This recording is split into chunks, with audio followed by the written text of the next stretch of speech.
Hi, welcome back to Cubs in Culture. Wrapping up our discussion of Shakespeare in Love. This one's actually mostly going to be about sort of the way in which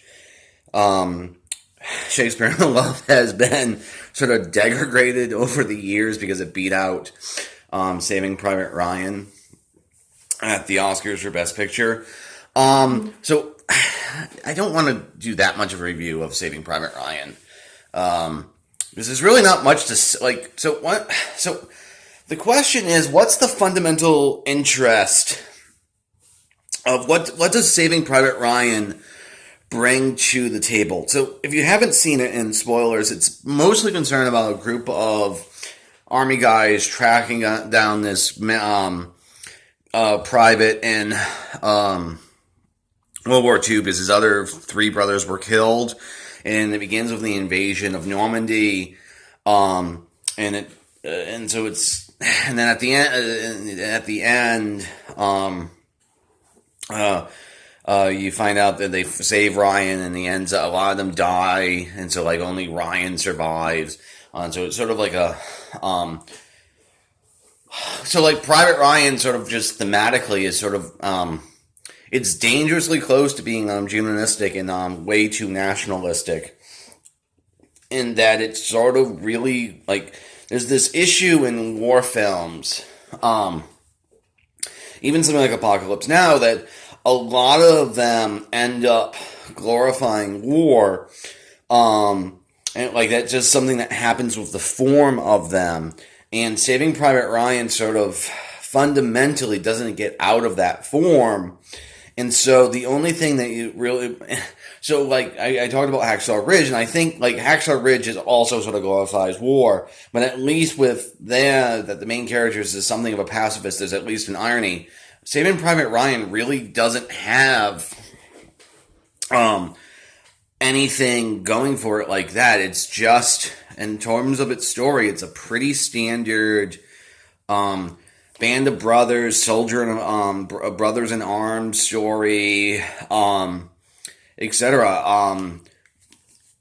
Finely acted, well put, like in terms of like its story beats and everything like that. It's an okay story. The only thing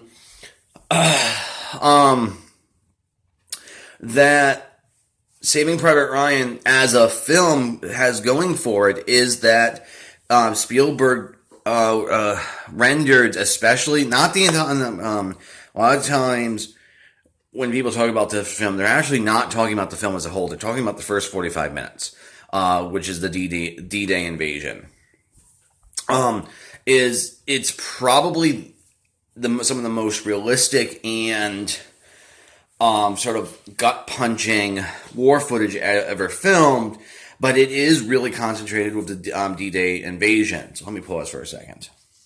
So really, at the end of the day, the only thing you can speak for, so like it's sort of a hollow, empty movie in a way, because at the end of the day, the main story just sort of collapses into standard. World War II was worthwhile because the Nazis were so were evil. Make sure you honor your sacrifices of the soldiers, like that's sort of the theme.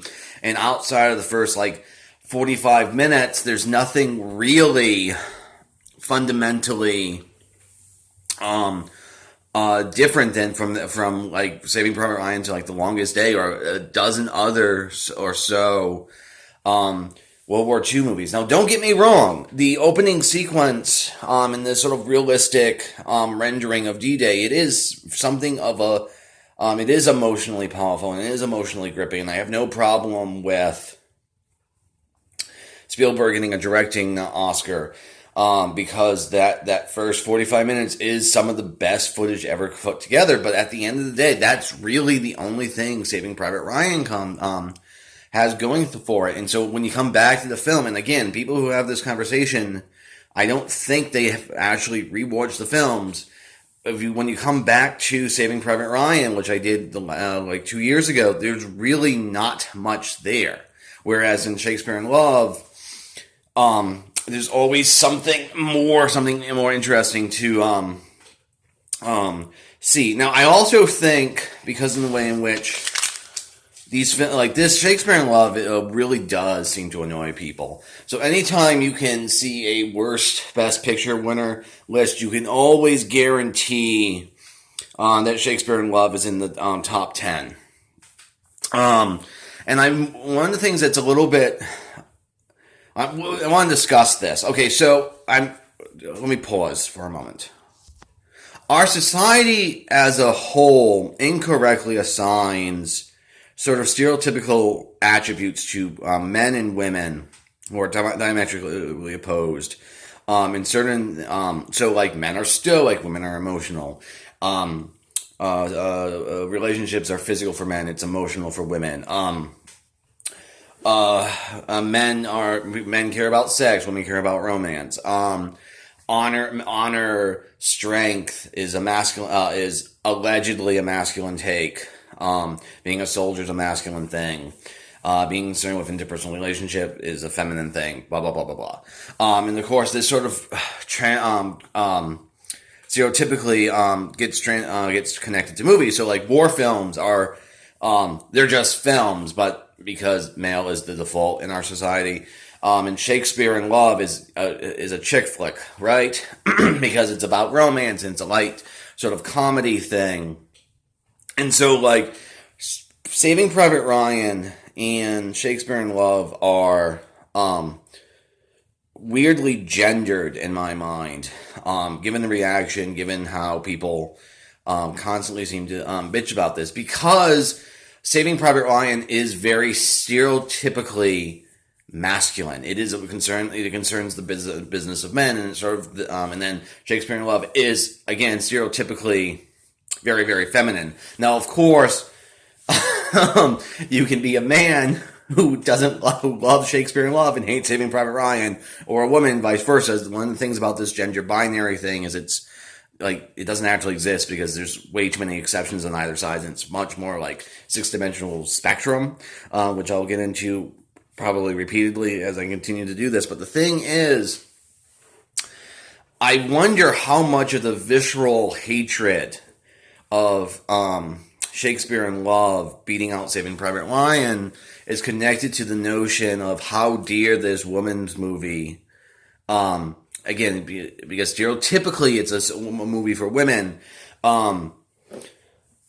beating out this sort of stereotypically masculine film, and it just sort of rubs people the wrong way that you can say this. Now, so, like, one of the reasons why I really love that Shakespeare in Love won Best Picture is you can point to it as such a, again, stereotypically as a feminine film, and I think one of the ways in which we can combat sexism is to elevate good, really well-made films, which are, again, stereotypically feminine. Okay, now there's also this notion, somewhat connected to this, that the subject matter of Shakespeare in Love isn't very important, like socially, and it's not. The movie is not.